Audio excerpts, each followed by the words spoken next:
Hello students, welcome to Telugu officers channel. ఇవాళ మనం September 20వ తేదీకి సంబంధించిన కరెంట్ అఫైర్స్ చూద్దాం. ఇవాళ మన ఫస్ట్ ఆర్టికల్ చూడండి. ఇండోర్ ఎయిర్ పొల్యూషన్ గురించి ఇక్కడ చెప్తూ ఉన్నారు. మనం ఎయిర్ పొల్యూషన్ అనగానే ఎక్కువగా వాహనాల నుంచి వచ్చేటటువంటి ఎయిర్ పొల్యూషన్, అట్లానే పరిశ్రమల నుంచి వచ్చేటటువంటి పొల్యూషన్, వీటిని చూస్తూ ఉంటాం కదా. కానీ అలా కాకుండా ఇండోర్ ఎయిర్ పొల్యూషన్ అంటే ఏంటి? ఫర్ ఎగ్జాంపుల్, పెయింట్ నుంచి, ప్లైవుడ్ నుంచి, కార్పెంటింగ్ చేస్తూ ఉంటారా దాని నుంచి, అట్లానే కిరోసిన్ హీటర్స్ ఇవి వాడుతూ ఉంటారా వాటి నుంచి, అలానే కట్టెల పొయ్యి నుంచి, ఇలాంటి వాటి నుంచి మనకి ఎక్కువ ఎయిర్ పొల్యూషన్ అన్నటువంటిది కలుగుతుంది. అంటే ఏంటి అంటే చిన్న పర్టికులేట్ ఫ్రాగ్మెంట్స్ ఉంటాయన్నమాట. వాటినే పర్టికులేట్ మ్యాటర్ లేదా అతి సూక్ష్మ ధూళి కణాలు అంటాము. అవి ఎయిర్లోకి రిలీజ్ అవ్వటం వల్ల రెస్పిరేటరీ ప్రాబ్లమ్స్ నుంచి బ్రెయిన్ ప్రాబ్లమ్స్ వరకు కూడా మనకి వస్తూ ఉంటాయి. అందులోనూ ఇన్ఫాంట్స్ అంటే ఎస్పెషల్లీ బిలో 2 years ఉన్నటువంటి పిల్లల్లోకి వచ్చేసరికి విజువల్ మెమరీ అన్నటువంటి తక్కువైపోతుందన్నమాట. అలాగే వాళ్ళ విజువల్ ప్రాసెసింగ్ స్పీడ్ అన్నటువంటి తక్కువ అవుతుంది. వివిధ ఆర్గాన్స్ డెవలప్మెంట్లో ఆ ఇంపాక్ట్ అనేది కనపడుతుంది. వాళ్ళ బాడీస్ అన్నటువంటివి ఎఫెక్ట్ అవుతాయి. సో ఇక్కడ ఇంపాక్ట్ అనేది ఎలా ఉంటుంది అంటే లాంగ్ టర్మ్లో ఈ ఇండోర్ ఎయిర్ పొల్యూషన్కి కనుక మనము ఎక్స్పోజ్ అయితే దానివల్ల హెల్త్ అన్నటువంటి దెబ్బతింటుంది. దాంతో ఎకనామిక్ ప్రొడక్టివిటీ అన్నటువంటిది తగ్గుతుంది. దాంతో మళ్ళీ హెల్త్ కేర్ మీద బర్డన్ అన్నటువంటిది పెరుగుతుంది. మెంటల్ హెల్త్ ఇష్యూస్ అన్నటువంటివి కూడా రావచ్చు అనమాట. మరి ఇలాంటి నేపథ్యంలో ఏం చేయాలి? ఈ కుకింగ్ ఎమిషన్స్ ఏవైతే ఉంటాయో వాటిని రెడ్యూస్ చేయడానికి ఎఫర్ట్స్ పెట్టాలి. ఫర్ ఎగ్జాంపుల్, ఎల్పిజి సిలిండర్స్ని అమ్మటం, పబ్లిక్ అవేర్నెస్ని క్రియేట్ చేయటం. ఎల్పిజి సిలిండర్స్ కోసం పిఎం ఉజ్వల యోజన అనేది ఉంది కదా, అలాగే గోబర్ధన్ స్కీమ్ కావచ్చు, అలాగే వెంటిలేషన్ని ఇంప్రూవ్ చేసుకుంటూ ఉండటం, వివిధ సెక్టార్స్ మధ్య కోఆర్డినేషన్ చేసుకుంటూ ఈ కుకింగ్ స్టవ్ వీటికి సంబంధించి మనకి ఎలా తగినట్టుగా అలా మాడిఫై చేసుకోవటం, ఇలాంటివన్నీ చేయటం ద్వారా ఏమవుతుంది అంటే ఈ అతి సూక్ష్మ ధూళి కణాల యొక్క సంఖ్య అన్నటువంటి తగ్గుతుంది. సో నార్మల్గా ఏంటి అంటే ప్రపంచ ఆరోగ్య సంస్థ ఏం చెప్తుంది? ఈ అతి సూక్ష్మ ధూళి కణాలు అనేవి ఒక ఘనపు మీటర్కి కేవలం 5 మైక్రోగ్రాములకి మించకూడదు అన్నట్టుగా చెప్తుంది. కానీ మన దేశంలో ఎన్నో ప్రాంతాల్లో ఘనపు మీటర్కి 5 మైక్రోగ్రాములు మించి ఈ అతి సూక్ష్మ ధూళి కణాలు అన్నటువంటివి ఉంటూ ఉన్నాయి. నెక్స్ట్ చూడండి, మనీ లాండరింగ్, ఉగ్రవాద ఆర్థిక సహకార వ్యవస్థలు, వీటి నిరోధానికి మన దేశం సమర్థమైన చర్యలు తీసుకుంటోంది అన్నట్టుగా FATF అంటే అంతర్జాతీయ ఆర్థిక చర్యల కార్యాలయం అన్నటువంటిది చెప్తోంది. FATF అంటే ఏంటి? ఫినాన్షియల్ యాక్షన్ టాస్క్ ఫోర్స్ అంటాం. అయితే వీటికి సంబంధించిన వ్యవస్థలు సమర్థంగా ఉన్నా ఆ కేసుల విచారణ అన్నటువంటిది మరింత స్ట్రాంగ్ చేసుకోవాలి మనం అన్నట్టుగా కొన్ని సజెషన్స్ కూడా ఇచ్చిందనమాట. మరి ఈ నేపథ్యంలో అసలు FATF financial action task force అనేటటువంటిది ఏంటి? మనం చూస్తే 1989వ సంవత్సరంలో మనీ లాండరింగ్ అలాగే ఈ టెర్రరిస్ట్ ఫినాన్సింగ్కి ఒక వాచ్ డాగ్ సంస్థలాగా ఇది ఏర్పడిందనమాట. అంటే మనీ లాండరింగ్ని కంబాట్ చేయడానికి ఏమేం మెజర్స్ తీసుకోవాలి అన్నట్టుగా. ఫర్ ఎగ్జాంపుల్, 2001లో యుఎస్లో 9/11 అటాక్స్ అన్నటువంటివి జరిగాయి కదా. ఆ టైంలో టెర్రరిస్ట్ ఫినాన్సింగ్ని కంబాట్ చేయాలి, దానికి కూడా ఎఫర్ట్స్ అన్నటువంటివి ఉండాలి అన్నట్టుగా FATF యొక్క మ్యాండేట్ని ఇంకొంచెం ఎక్స్పాండ్ చేశారనమాట. అట్లానే 2022లో మళ్ళీ ఈ వెపన్స్ ఆఫ్ మాస్ డిస్ట్రక్షన్ అనేసి ఉంటాయి కదా. ఈ వెపన్స్ ఆఫ్ మాస్ డిస్ట్రక్షన్ని కౌంటర్ చేసేందుకు దాని ఫినాన్సింగ్ని అందించకుండా ఉండటం కోసం కూడా దీని మ్యాండేట్ని ఇంకొంచెం పెంచారనమాట. సో ప్రస్తుతం ఇందులో 40 సభ్య దేశాలు ఉన్నాయి. 40 మెంబర్ బాడీ ఇది. మరి European commission, Gulf cooperation council లాంటి 2 రీజనల్ ఆర్గనైజేషన్స్ కూడా ఇందులో ఉన్నాయి. ఇవి కాకుండా Australia, Canada, China, Finland, Germany, India, అలాగే USA, సౌత్ ఆఫ్రికా, ఇలాంటి దేశాలన్నీ కూడా ఇందులో భాగస్వాములుగా ఉన్నాయి. మరి మన ఇండియా 2006 సంవత్సరంలో ఈ గ్రూప్లో అబ్జర్వర్ స్టేటస్ పొందింది. 2010లోకి వచ్చేసరికి పూర్తి సభ్య దేశంగా ఇందులో జాయిన్ అయిందనమాట. మరి మీరు ఆన్సర్ చేయండి. ఇప్పుడు FATFలో ఓన్లీ ఒకే ఒక్క అబ్జర్వర్ కంట్రీ అన్నటువంటిది ఉంది. మరి అబ్జర్వర్ కంట్రీగా ఇప్పుడు FATFలో ఉన్నటువంటి ఏకైక దేశం ఏది అన్నటువంటిది మీరు ఆన్సర్ చేయండి. నెక్స్ట్ చూడండి, సింధు జలాల ఒప్పందానికి సంబంధించి ఇండస్ వాటర్ ట్రీటీ అంటాం. ఇండస్ వాటర్ ట్రీటీ ఏంటి? ఇండస్ వాటర్ ట్రీటీ అంటే 1960లో ఇండియాకి మరియు పాకిస్తాన్కి, ఇండియా అలాగే పాకిస్తాన్. ఎందుకు ఇండియా మరియు పాకిస్తాన్? సింధు నదీ జలాలు ఈ రెండు దేశాల్లో ప్రవహిస్తున్నాయి కాబట్టి. మధ్యలో మీడియేటర్గా వరల్డ్ బ్యాంక్ ఉండిందనమాట. అంటే వరల్డ్ బ్యాంక్ మీడియేషన్లో ఇండియా మరియు పాకిస్తాన్ 1960లో ఈ ట్రీటీ మీద సంతకాలు అన్నటువంటివి చేశాయి. ఈ ట్రీటీ కింద ఏంటి, ఇండస్ రివర్ అలాగే దాని యొక్క 5 ట్రిబ్యూటరీస్ ఏవైతే ఉన్నాయో వాటికి సంబంధించి రెండు సైడ్స్ ఎక్స్చేంజ్ ఆఫ్ ఇన్ఫర్మేషన్ అలాగే కోఆపరేషన్ అన్నటువంటిది ఈ ట్రీటీ ఎన్ష్యూర్ చేస్తుంది. అంటే ఏంటి, ఫర్ ఎగ్జాంపుల్ ఇప్పుడు ఇండస్ రివర్ అలాగే దాని ట్రిబ్యూటరీస్ అయినటువంటి ఇండస్, జీలం, చీనాబ్, రావి, బియాస్, సట్లజ్ ఈ రివర్స్ ఏవైతే ఉన్నాయో వీటిని రెండింటి మధ్య డిస్ట్రిబ్యూట్ చేసుకుంటారు. సో ఇండస్, జీలం అలాగే చీనాబ్ వచ్చేసరికి పాకిస్తాన్కి రైట్స్ ఉంటాయి. రావి, బియాస్, సట్లెజ్ రివర్స్ మీదేమో ఇండియాకి రైట్స్ అన్నటువంటివి ఉంటాయన్నమాట. సో వాటర్ షేరింగ్ అన్నటువంటిది ఇలా ఉంటుంది. ఈ 3 వెస్ట్రన్ రివర్స్ అంటాం, ఈ 3 ఏమో ఈస్టర్న్ రివర్స్ అనమాట. సో ఈ 3 ఈస్టర్న్ రివర్స్కి ఇండియాకి అన్రెస్ట్రిక్టెడ్ యూసేజ్ అన్నటువంటిది ఉంటుంది. అంటే 80% ఆఫ్ ద షేర్ అన్నటువంటిది ఇప్పుడు పాకిస్తాన్కి వెళ్తే మిగతా 20% వాటర్ యూసేజ్ మాత్రం ఇండియాకి అన్నటువంటిది వచ్చింది. మరి ఏమైంది, ఈ ట్రీటీ కింద రెండు దేశాలు ఒక పర్మనెంట్ ఇండస్ కమిషన్ని ఏర్పాటు చేయాలి అన్నట్టుగా ఉంది. అంతేకాకుండా వేరియస్ ప్రాజెక్ట్స్ ఈ ఇండస్ వాటర్ ట్రీటీ కింద ఇన్స్పెక్ట్ చేయబడుతూ ఉన్నాయి. ఫర్ ఎగ్జాంపుల్ చీనాబ్ రివర్ ఏదైతే ఉందో జమ్మూ అండ్ కాశ్మీర్లో, అక్కడ రాట్లే హైడ్రో ఎలక్ట్రిక్ ప్రాజెక్ట్ని మనం ఏర్పాటు చేశాం. ఇది ఒక run of the river hydro electric power station అనమాట. అట్లానే Kishan Ganga hydro electric project అన్నటువంటిది జమ్మూ అండ్ కాశ్మీర్లో ఇది లొకేట్ అయి ఉందన్నమాట. పాకిస్తాన్ ఏమో దీనికి అబ్జెక్షన్స్ ఇస్తోంది. అంటే పాకిస్తాన్లో నీలం రివర్ అనేసి దీన్ని పిలుస్తూ ఉంటారు, కిషన్ గంగా రివర్ని, దాని ఫ్లో ఎఫెక్ట్ అవుతోంది అన్నట్టుగా అదొకటి. అట్లానే మనం పాకల్దుల్ హైడ్రో ఎలక్ట్రిక్ ప్రాజెక్ట్ అని చెప్పేసి చీనాబ్ రివర్ మీదే నిర్మిస్తూ ఉన్నారన్నమాట. దాన్ని కూడా ఇప్పుడు రెండు దేశాలు వాచ్ చేస్తూ ఉన్నాయి. సో ఇండస్ రివర్ ఏంటి, ఇండస్ రివర్ యొక్క ట్రిబ్యూటరీస్ ఏంటి, అలాగే మనం చూస్తే ఇండస్ రివర్ ఏ సముద్రంలో కలుస్తుంది, అరేబియన్ సముద్రంలోకి కలుస్తుంది. సో జీలం, చీనాబ్, రావి, బియాస్, సట్లెజ్ వీటి గురించి మనం చదువుకోవాలి. వాటి సోర్స్ ఎక్కడ అవి జాయిన్ అవుతాయి. ఫర్ ఎగ్జాంపుల్ బియాస్ రివర్ ఏమో సట్లెజ్లో హరికే బ్యారేజ్ దగ్గర కలుస్తుంది, అవునా. అంతేకాదు జీలం వచ్చేసరికి చీనాబ్ దగ్గర పాకిస్తాన్లో ఉన్నటువంటి త్రిమ్ము అనే ప్లేస్లో కలుస్తుంది. సో ఇట్లాంటివి మనం చూసుకోవాలన్నమాట. అంతేకాకుండా ఈ ఇండస్ వాటర్ ట్రీటీకి సంబంధించిన కీ ప్రొవిజన్స్ ఏంటి, ఈ ట్రీటీ వల్ల ఇండియా పాకిస్తాన్ రిలేషన్స్లో ఎలాంటి మార్పులు అన్నటువంటి వచ్చాయి. సో ఇలాంటి క్వశ్చన్స్ మనల్ని అడగచ్చు. నెక్స్ట్ చూడండి, ఢిల్లీ ముఖ్యమంత్రిగా ఆతిషి రేపు ప్రమాణ స్వీకారం చేయబోతూ ఉన్నారన్నమాట.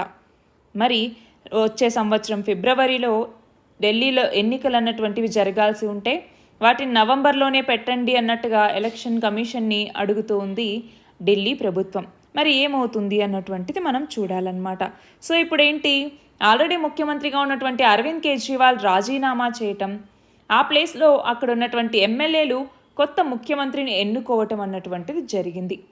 నెక్స్ట్ చూడండి, కాళేశ్వరం ప్రాజెక్ట్కి సంబంధించి ఇంతకు ముందున్న మంత్రివర్గ నిర్ణయాలన్నీ కావాలి, తీర్మానాలన్నీ కావాలి అన్నట్టుగా జస్టిస్ ఘోష్ కమిషన్ అన్నటువంటిది ప్రస్తుత ప్రభుత్వాన్ని కోరింది. మరి ఈ నేపథ్యంలో కాళేశ్వరం మీద న్యాయ విచారణ చేపడుతున్నటువంటి కమిషన్ ఏది అనేసి అడిగితే జస్టిస్ పిసి ఘోష్ కమిషన్ అన్నటువంటిది. అట్లానే కాళేశ్వరం ప్రాజెక్ట్కి సంబంధించి కూడా పూర్తి డీటెయిల్స్ అన్నటువంటివి మనం చూసుకోవాలి. ఎస్పెషల్లీ తెలంగాణ స్టూడెంట్స్ ఎవరైతే ఉన్నారో మొత్తం ఆ కాళేశ్వరం ప్రాజెక్ట్ ఏంటి, వాటి కింద చేపడుతున్నటువంటి చిన్న చిన్న ప్రాజెక్ట్స్ ఏంటి, నీటి సామర్థ్యం ఏంటి, ఇలాగా మొత్తం అందులో వాడుతున్నటువంటి టెక్నాలజీ ఏంటి, దానికి సంబంధించి స్పెషల్ ఫీచర్స్ ఏంటి, ఇవన్నీ కూడా చూసుకోవాలన్నమాట. నెక్స్ట్ చూడండి, కాశ్మీర్ లోయ నుంచి సివిల్ సర్వీసెస్కి ఎంపికైన తొలి ముస్లిం ఐఏఎస్ అధికారి ఎవరు? మహమ్మద్ షఫీ పండిట్. ఈయన రీసెంట్గా మరణించారు. క్యాన్సర్ ఉంది అనేసి ఈయనకి తేలిందనమాట. సో క్యాన్సర్తో ఈయన మరణించారనమాట.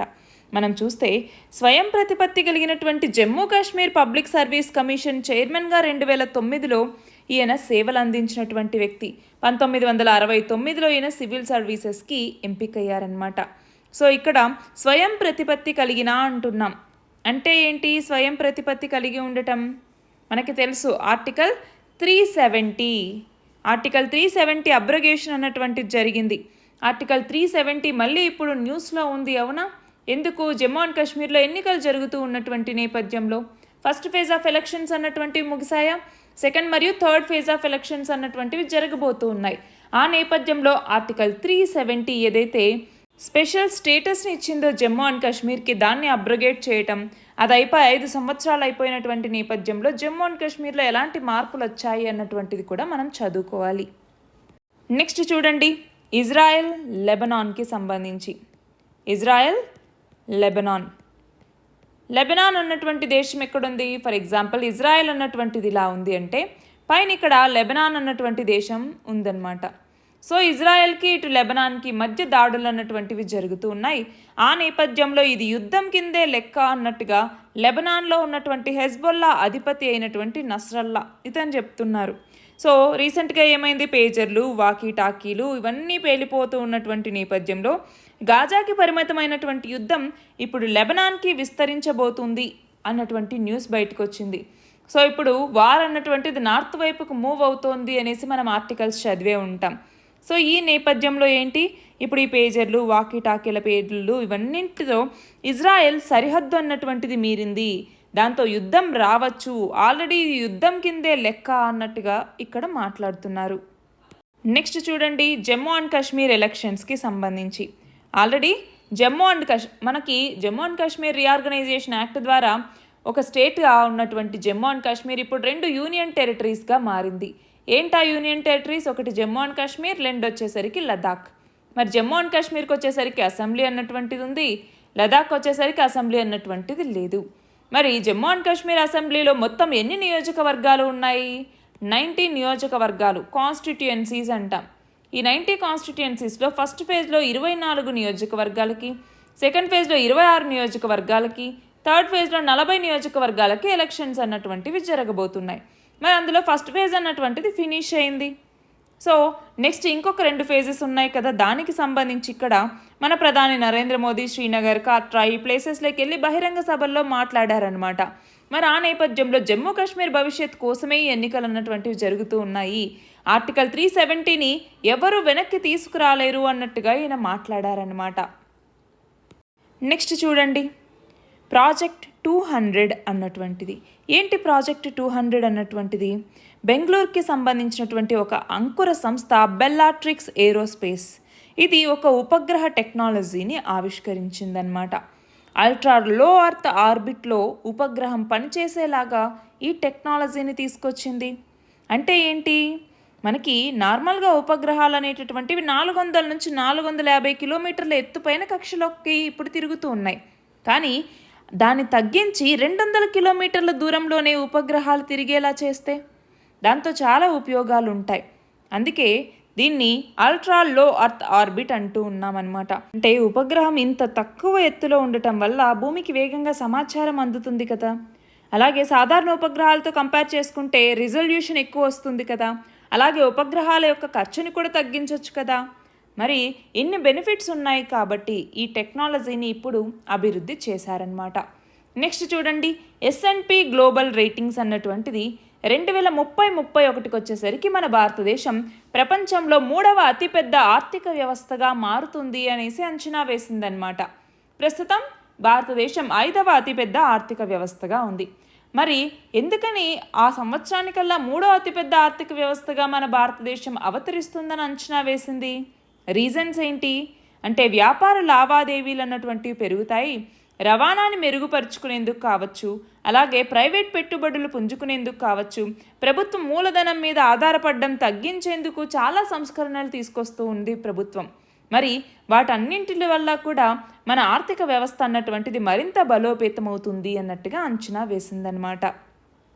నెక్స్ట్ చూడండి, శ్వేత విప్లవం 2.0, వైట్ రెవల్యూషన్ 2.0. వైట్ రెవల్యూషన్ అంటే ఏంటి? పాల ఉత్పత్తికి సంబంధించి మన భారత పాడి పరిశ్రమ అభివృద్ధి చెందాలి, దాన్ని మరింత ముందుకు తీసుకెళ్లాలన్నటువంటి లక్ష్యంతో శ్వేత విప్లవాన్ని తీసుకొచ్చారు, వైట్ రెవల్యూషన్ని. మరి అందులో ఇప్పుడు సెకండ్ ఫేజ్ని లాంచ్ చేయటం జరిగింది. మరి దీని ప్రకారం రూపే కిసాన్ క్రెడిట్ కార్డ్స్ని తీసుకొచ్చారు. దాంతోపాటు డైరీ కోఆపరేటివ్ సొసైటీస్లో మైక్రో ఏటీఎంలను ఏర్పాటు చేయబోతున్నారు. అలాగే 67,930 ప్యాక్స్ ప్రైమరీ అగ్రికల్చరల్ క్రెడిట్ సొసైటీలని కంప్యూటరైజేషన్ చేయబోతున్నారు. సో ఈ వైట్ రెవల్యూషన్ 2.0 కింద ఇప్పుడు రాబోయే 5 ఏళ్లలో ఈ డైరీ కోఆపరేటివ్ సొసైటీస్ ద్వారా పాల సేకరణని ఇంకొక 50% పెంచాలి అనేసి లక్ష్యంగా పెట్టుకున్నారు. దానికోసం సహకార సంఘాలని అంటే కోఆపరేటివ్ సొసైటీస్ని ఏర్పాటు చేయబోతున్నారు. దీనికి సంబంధించి నిధులు ఎవరిస్తారు? నేషనల్ డైరీ డెవలప్మెంట్ బోర్డ్ అన్నటువంటిది. నెక్స్ట్ చూడండి, రష్యా అధ్యక్షుడైనటువంటి వ్లాదిమిర్ పుతిన్, ఈయన రీసెంట్గా ఉత్తర కొరియాలో పర్యటించారు. మరి పుతిన్ చివరిసారిగా ఏ సంవత్సరంలో ఈ ఉత్తర కొరియాలో పర్యటించారు అంటే 2000వ సంవత్సరంలో. ఇండియా యుఎస్ ఐసెట్ అంటే initiative on critical and emerging technology అంటాం. ఈ ఐసెట్ ఇండస్ట్రీ యొక్క రౌండ్ టేబుల్ సమావేశాన్ని ఇటీవల ఎక్కడ నిర్వహించారు అంటే న్యూఢిల్లీలో. ఏ రాష్ట్రంలోని వధావన్లో 76,200 కోట్లతో green field deep draft major పోర్ట్ని అభివృద్ధి చేయాలి అన్నట్టుగా కేంద్రం నిర్ణయించింది అంటే మహారాష్ట్రలో. ఈ పోర్ట్లో మొత్తం 9 కంటైనర్ టెర్మినల్స్ అన్నటువంటి ఉంటాయన్నమాట. అంతేకాదు ఈ ఓడరేవుని ప్రపంచంలో టాప్ 10 ఓడరేవుల్లో ఒకటిగా అభివృద్ధి చేయబోతున్నారు.